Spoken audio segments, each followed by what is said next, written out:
Hola chicos, buenas tardes. Bienvenidos a su primera clase virtual de psicotrastornos.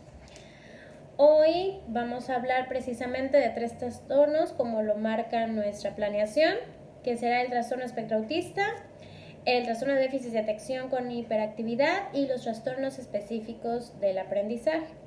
Les voy a pedir que, aunque ahorita yo les voy a ir dando las explicaciones, también es importante que tengan a la mano su DSM-5 y nos vayamos precisamente primero a nuestro trastorno espectro autista.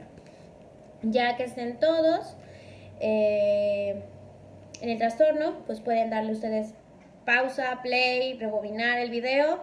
Esa es la ventaja que tienen al menos en esta situación, para que si algo se perdieron, pues le pueden dar regresar o pausa si yo voy muy rápido. Iniciamos con el trastorno del espectro autismo.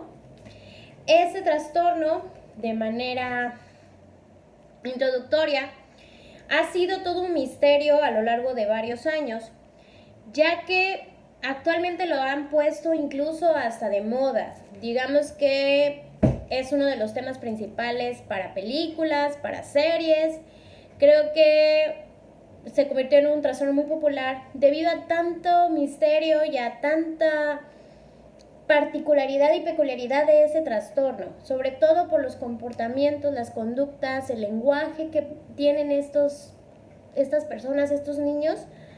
Es muy específico y muy particular en ellos. Iremos viendo punto por punto, yo les daré algunos ejemplos, algunas explicaciones sobre cada criterio. E igualmente les recuerdo que al final ustedes pueden en el chat, en el foro, ponerme ahí dudas, preguntas, y ya en cuanto yo las vaya leyendo, se las voy a ir contestando. Comenzamos entonces. ¿Qué tenemos que tener para el criterio A? El criterio A dice: debe presentarse deficiencias persistentes en la comunicación social y en la interacción social, en diversos contextos, manifestado por lo siguiente: actualmente o por los antecedentes. Los siguientes ejemplos son ilustrativos. Quiere decir que aquí se los están diciendo con ejemplos, no les están dando las palabras particulares de cada situación, sino con ejemplos ilustrativos para que ustedes, para que todos puedan tener en claro de qué se trata el criterio A. El criterio A es muy particular. Recordemos que en los trastornos pasados que estuvimos viendo, sobre todo el de la comunicación social y pragmática, recuerden que había problemas en la persona de acuerdo al lenguaje, pero en la cuestión nada más social. Sin embargo, ¿qué lo diferencia del trastorno espectro autista? Que es la comunicación social y la interacción social. Ahí tenemos una diferencia, porque el de trastorno pragmático social solamente tenía problemas para la comunicación social, no para la interacción. Él sí quiere interactuar, él desearía interactuar, pero no sabe cómo utilizar bien su comunicación. Ahora, en el autista no podemos definir por completo si el niño o la persona no está deseoso de participar. Sin embargo, sus conductas aparentarían que no lo está, como que le da lo mismo, no le toma atención. Por eso el criterio A dice comunicación social e interacción social en diversos contextos. Quiere decir que el niño se porta así en la escuela, en su casa, en el parque, en donde sea.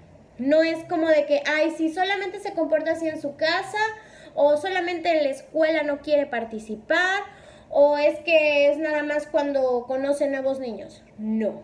Si solamente se presenta en una situación específica, entonces estamos hablando de otra problemática, no de esta. En el inciso A claramente lo dice: en varios y diversos contextos.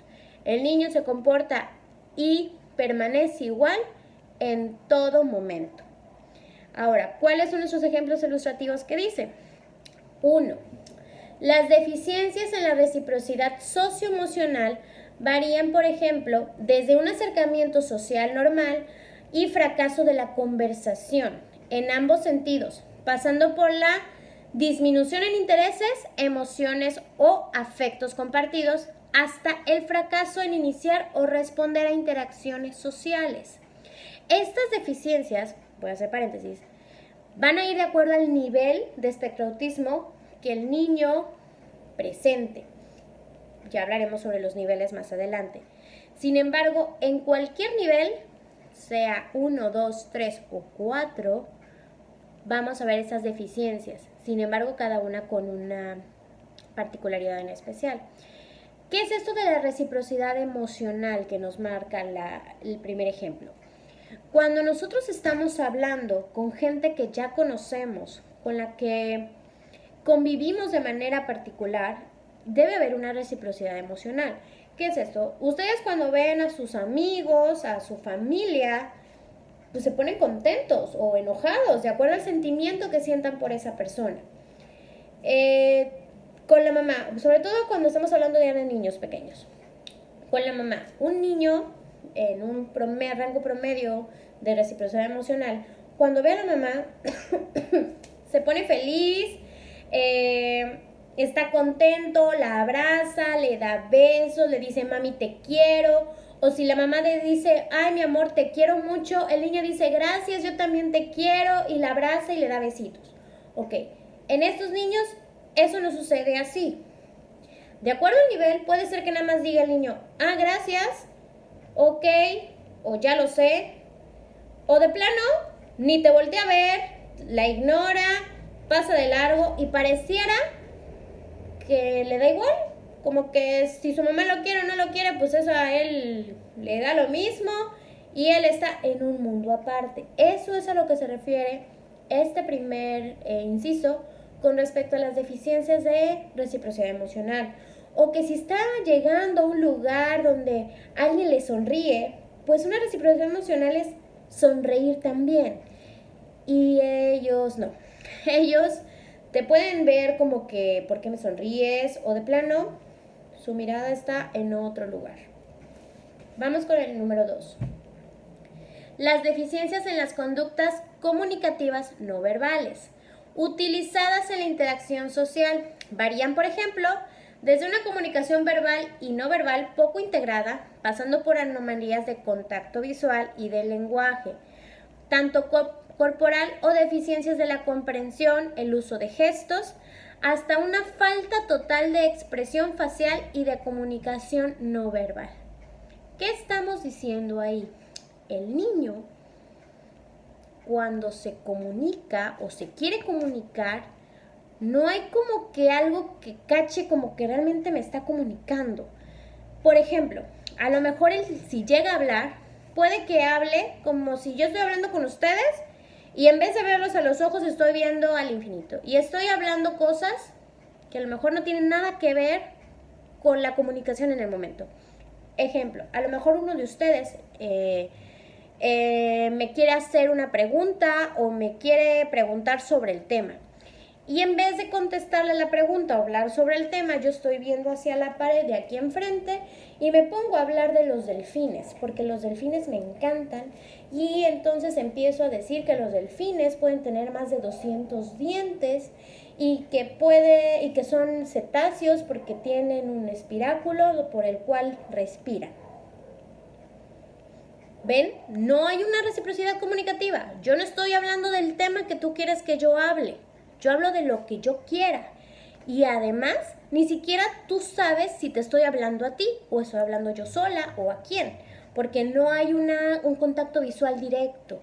Yo estoy en mi mundo, a lo mejor yo soy muy contenta, no sabemos si estos niños o estas personas, al contrario, son muy felices hablando así solos.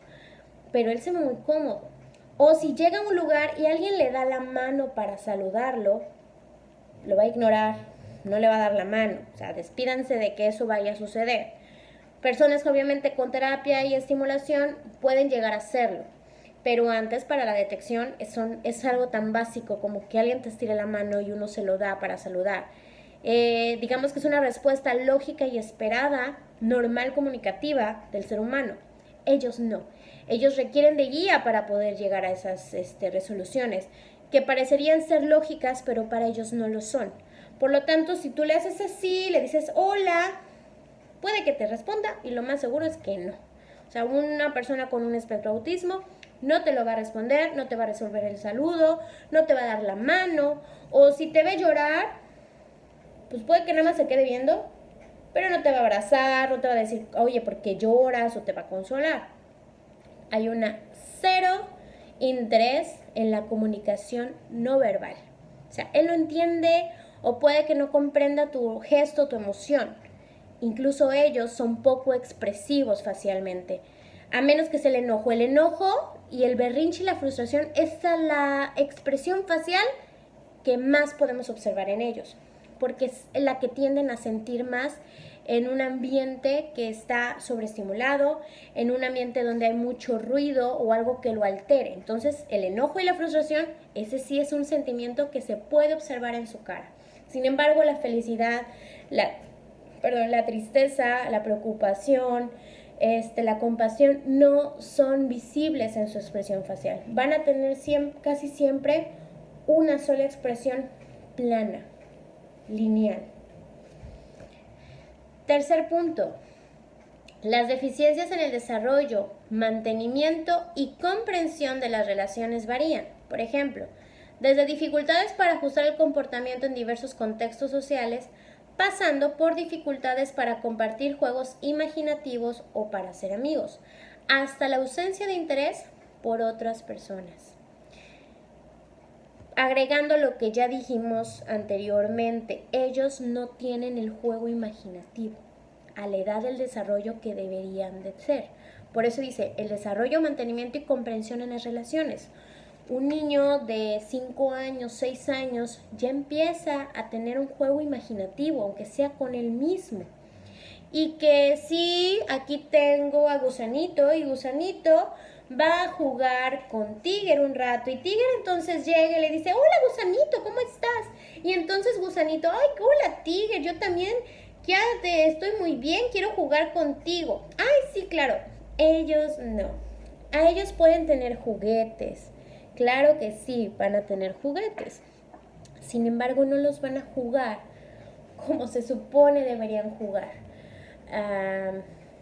Más adelante vamos a ver lo de las conductas, pero les adelanto un poquito. Ellos, por ejemplo, en vez de jugar a lo mejor con Gusanito, puede que les dé cosa su textura. Y a lo mejor lo que van a hacer es nada más agarrarlo, apachurrarlo, pero como tal no es un juego, es más como una exploración. Y entonces se va a donde tengo ya otros jueguitos, otras figuritas, y si les llama la atención, las va a agarrar, las va a querer tocar, pero en vez de jugar con ellos, a lo mejor lo acomode o lo ordene como él crea que es correcto. O si llega un niño, dependiendo del nivel de autismo, si es un autismo más llegado a un funcionamiento elevado, puede que lo salude. Pero de ahí a decirle, hola, ¿cómo estás? ¿Cómo te llamas? Yo fíjate que me llamo fulanito de tal. Oye, fíjate que aquí hay un juego que me encanta, ¿qué tal si jugamos? Él no. Él va a seguir, a lo mejor volteará a ver al niño y de ahí se regresará a hacer sus cosas. Esa es en lo que se refiere al criterio 3. Hay un desinterés por la comunicación social, hay un desinterés por las relaciones interpersonales y también hay una falta de comprensión en lo que se supone debo hacer en una interacción social. A nosotros siempre nos han educado y nos han dicho que cuando alguien nos saluda tenemos que responder el saludo. En la sonrisa, dependiendo de la persona, también respondemos la sonrisa. En ellos, aunque se les enseñe, es algo que les cuesta mucho trabajo comprender o realizar. Por eso son las 3 características de manera ilustrativa para que podamos entender el criterio A. ¿Ok? Vamos con el criterio B. El criterio B dice, patrones restrictivos y repetitivos de comportamiento, como intereses o actividades que se manifiestan en 2 o más de los siguientes puntos, actualmente o por los antecedentes. Aquí vamos ya con las conductas. Lo primero tenía que ver con la comunicación y aquí ya vamos a hablar con respecto a la conducta. Esto me está diciendo que son comportamientos restrictivos y repetitivos. ¿Qué son restrictivos? Que son poco flexibles, que tienden a ser hábitos o cosas que por ley ellos deben de hacer y que si no lo hacen puede llegarles a tener un alto nivel de frustración si no lo realizan.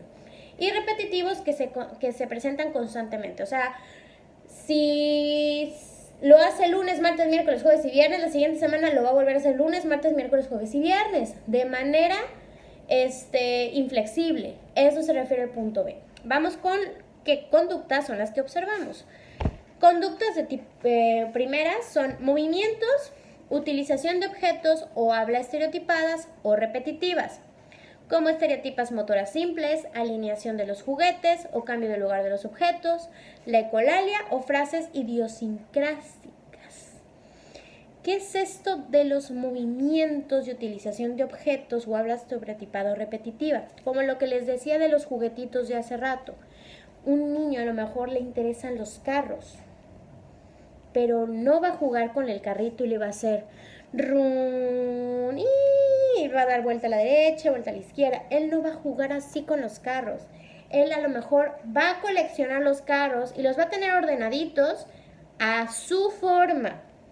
Va a ser una forma muy particular, muy específica de cada niño. A lo mejor lo va a acomodar por color, a lo mejor lo va a acomodar por la fecha en que se lo dieron, a lo mejor lo va a acomodar por la función, pero va a tener un toque especial su acomodo.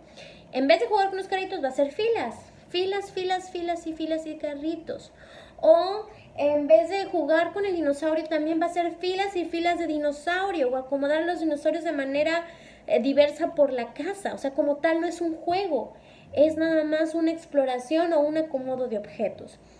Esto de la ecolalia es repetir la última sílaba de cada frase o la última palabra, como ya lo vimos en el examen mental.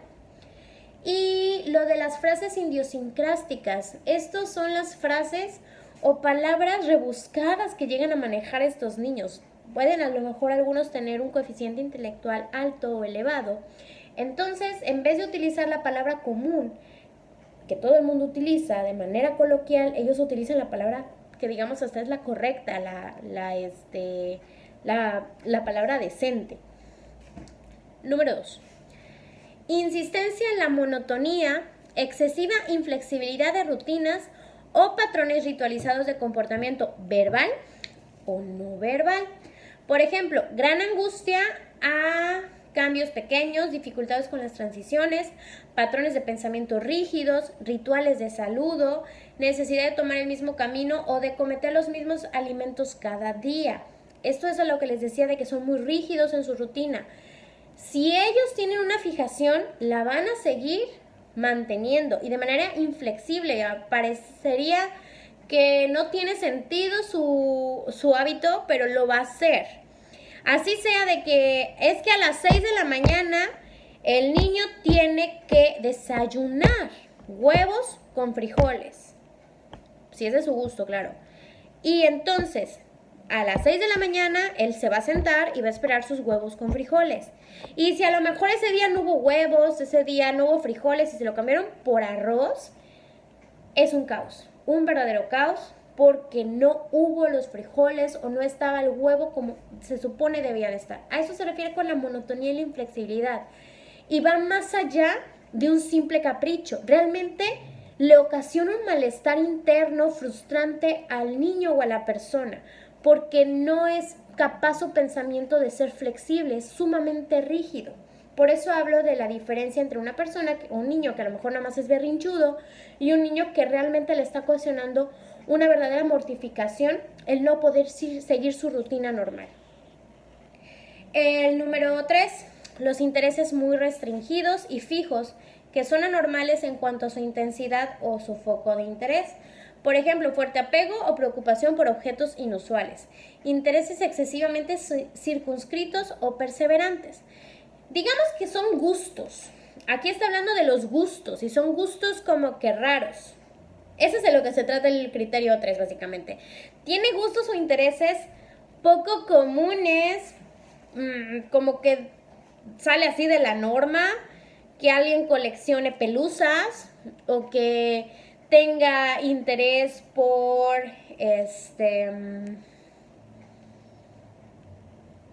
por los dinosaurios. Tiene que ser un tema muy, muy repetitivo. Dinosaurios y carros. por los dinosaurios, pero le interesa conocer de los dinosaurios. Y de los dinosaurios solamente quiere hablar.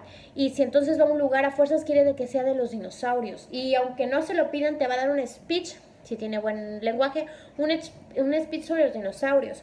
O que coleccione rocas solamente porque se parecen a los dinosaurios.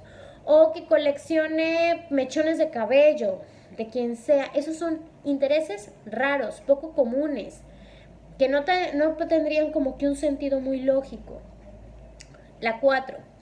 Hiper o hiporeactividad a los estímulos sensoriales o interés inhabitual por aspectos sensoriales del entorno. Por ejemplo, indiferencia aparente al dolor, la temperatura, respuesta adversa a sonidos o texturas específicos, olfateo o palpitación excesiva de objetos, fascinación visual o por las luces y el movimiento.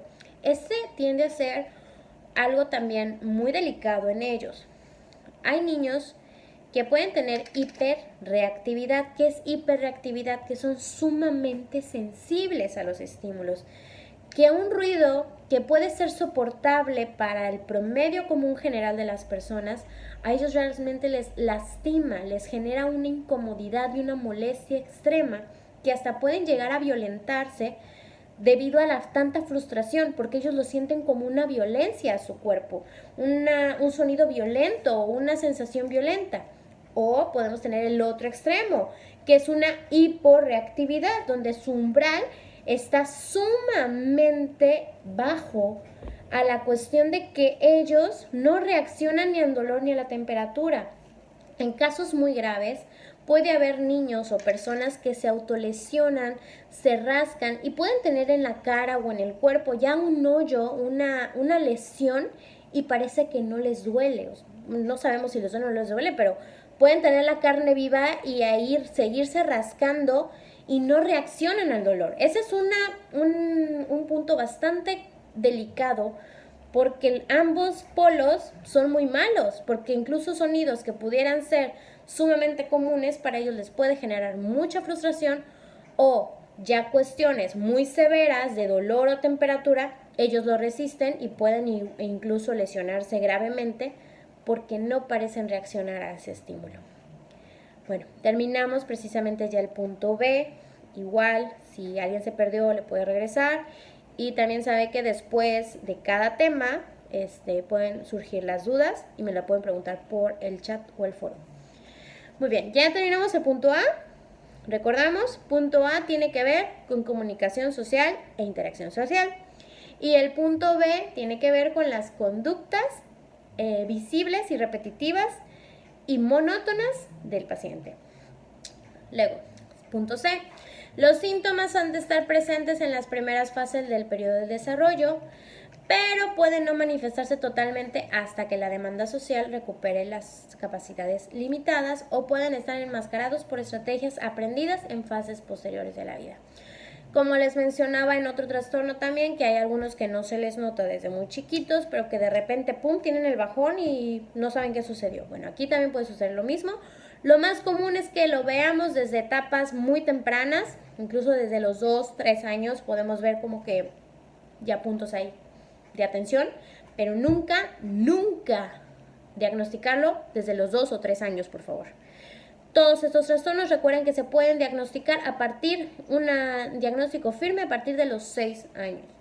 En el trastorno espectro autista sí se puede dar sospechas desde antes, pero muy delicadamente. Nunca sabemos y a lo mejor nos estamos equivocando en el diagnóstico. D.